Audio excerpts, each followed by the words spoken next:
En esta última unidad, que es la unidad número 4, vamos a ver muestreo y pruebas de hipótesis.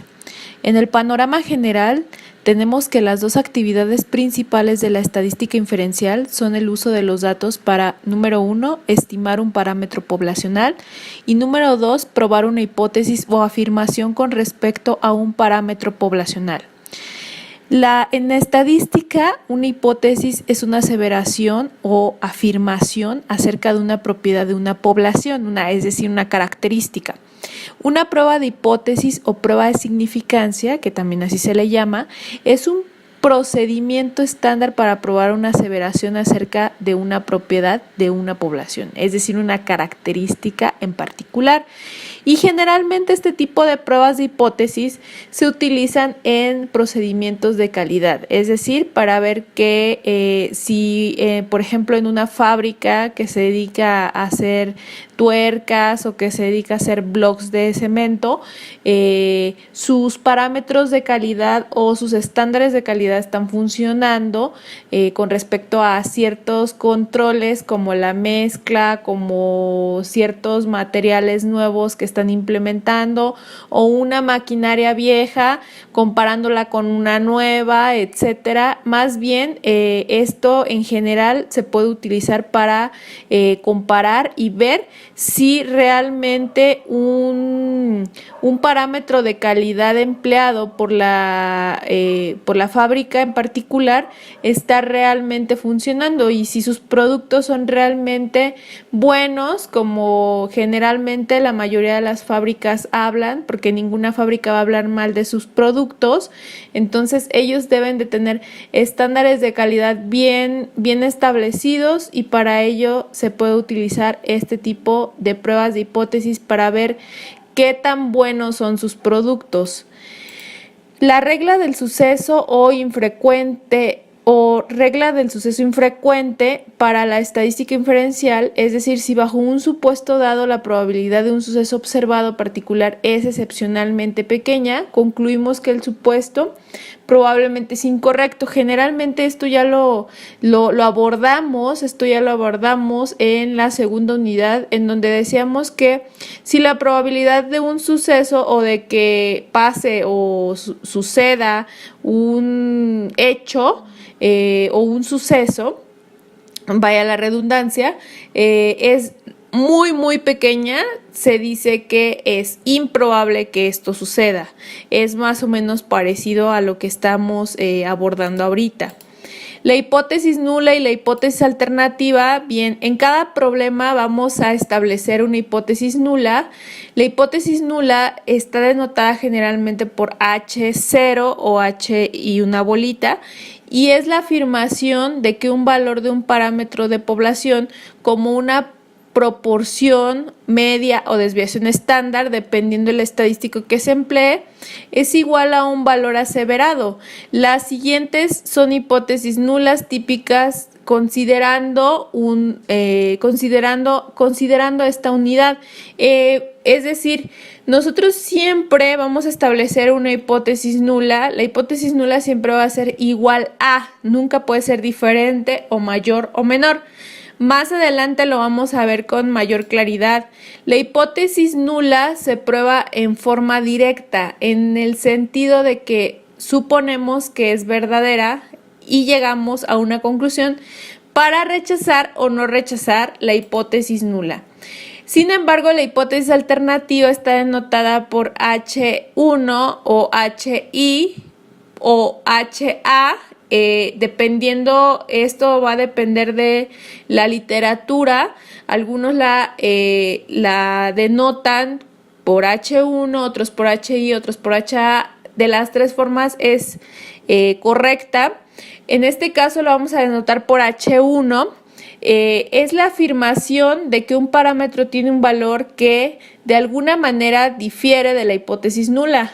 Es decir, es diferente, siempre va a ser diferente.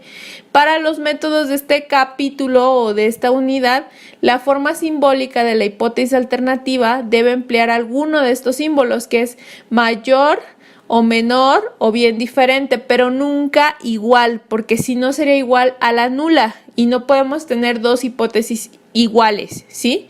Es decir, la hipótesis nula siempre va a ser igual a, como aquí lo dice, a un valor aseverado, mientras que la hipótesis alternativa va a ser lo opuesto, va a ser diferente, va a ser mayor o menor, dependiendo el problema que se esté presentando en ese momento.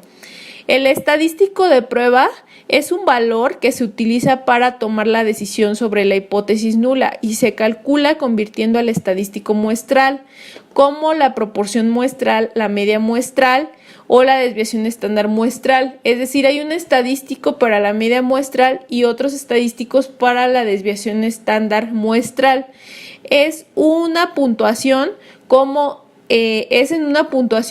Z, que es para medias, T de student para medias, y Chi cuadrada, que es para desviación estándar, bajo el supuesto de que la hipótesis nula es verdadera.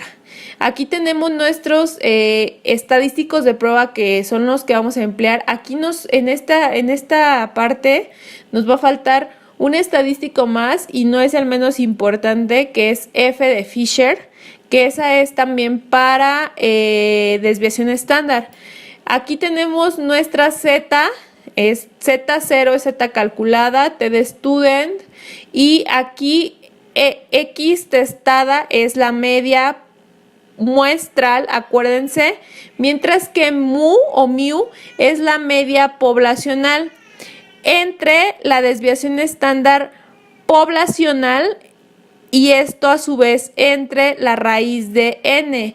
N es el número de elementos que te da el problema y n para este caso debe ser mayor de 30. Para elementos menores, para un número menor de elementos, como n menor de 30, se utiliza la T de student. Aquí cambia nada más la desviación estándar, aquí es poblacional, aquí es muestral, pero sigue siendo más o menos la misma metodología. Y estos estadísticos es, como ya les había mencionado, para pruebas de media, es decir, de una media, porque también vamos a ver Z y T de student para comparación de medias más adelante. Chi cuadrada es n, Chi cuadrada es estadístico de prueba para varianzas, una sola varianza. F de Fisher es para dos varianzas, para comparación entre dos varianzas. Chi cuadrada es igual a n, que es el número de elementos menos 1, por la desviación estándar muestral entre la poblacional, o más bien, esta no es desviación estándar, acuérdense que esta en sí, si les da el problema de desviación estándar, ustedes tienen que elevarla al cuadrado, y si les da la varianza, que esto significa varianza, ya no la elevan. Eso lo deben de tener muy muy en claro, porque ese es uno de los errores principales que cometen los alumnos.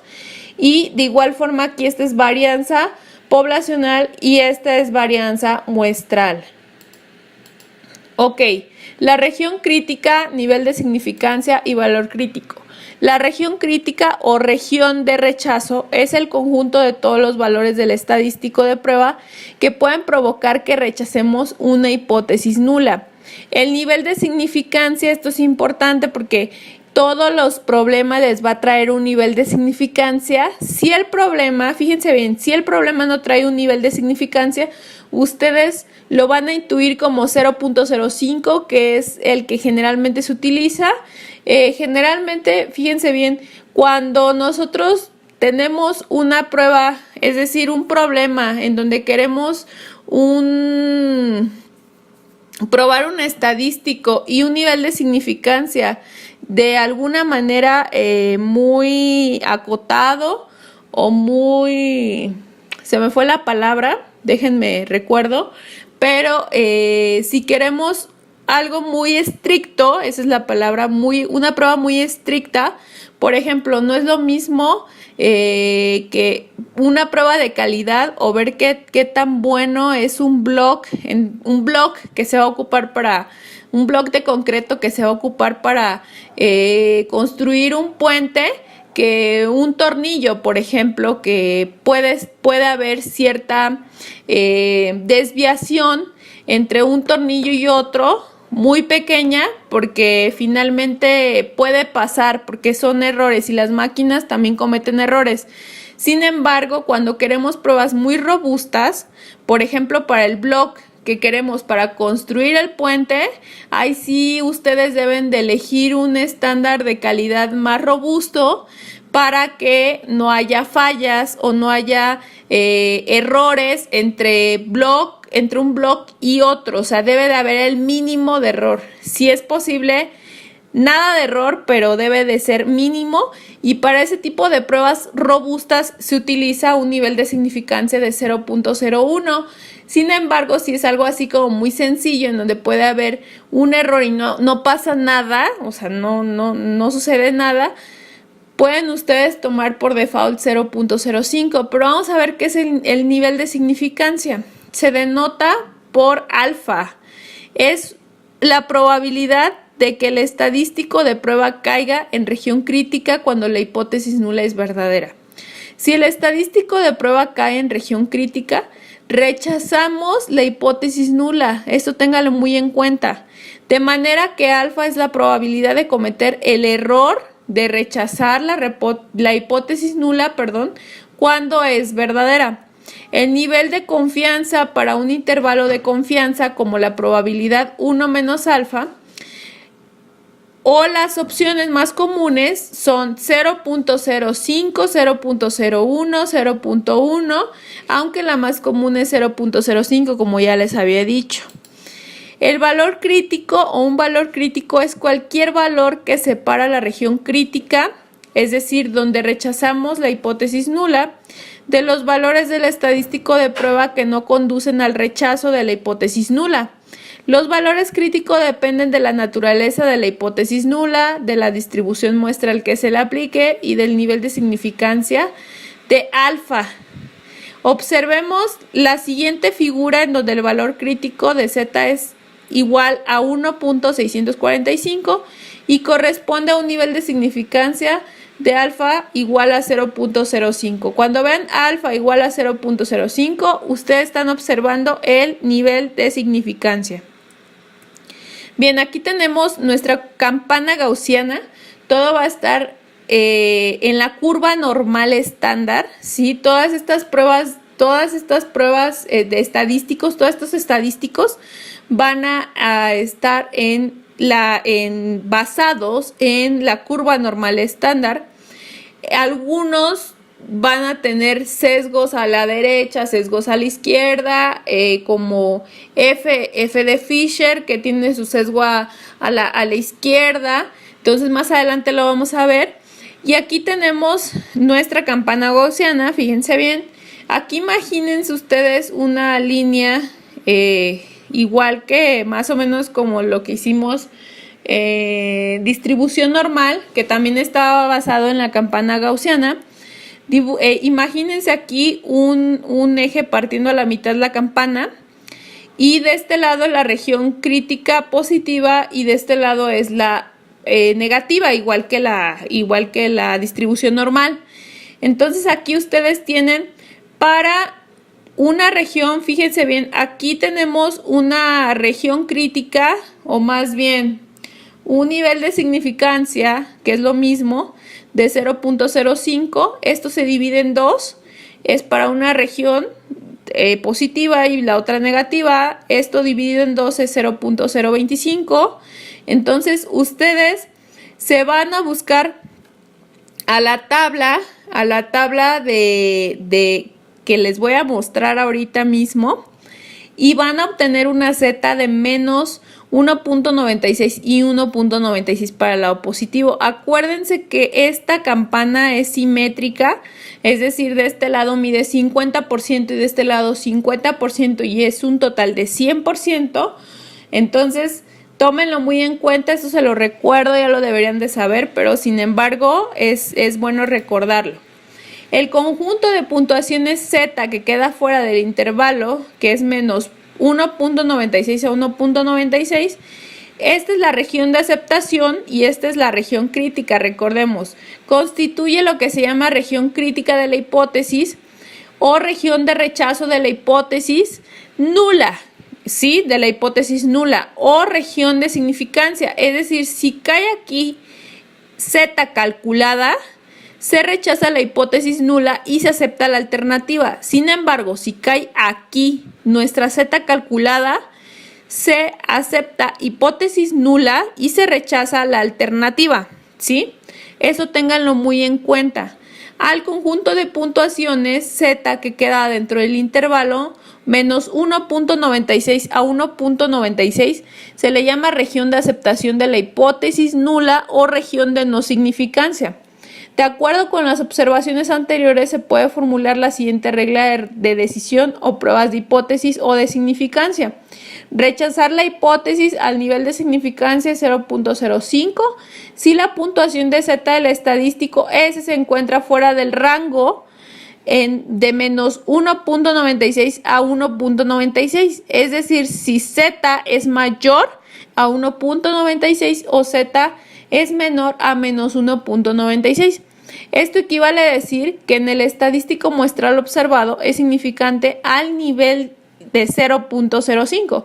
Si no es así, se acepta la hipótesis nula o, si se desea, no se toma ninguna decisión. Y esta es la tablita. Esta tablita la van a utilizar. Se las voy a dejar en la plataforma, en la parte inicial de la unidad. Y ustedes la van a bajar y la van a imprimir para que la tengan bien en cuenta, porque la van a utilizar para resolver sus ejercicios. Aquí tenemos nivel de significancia que va de punto 1, de punto 0.5, punto 0.1, punto 0.05 y punto 0.02. Valores críticos de z para pruebas de una cola y valores críticos para prueba de z de 2 colas. ¿Qué significa esto de una cola, 2 colas? ¿Cuál elegir? Pues ahorita lo vamos a ver.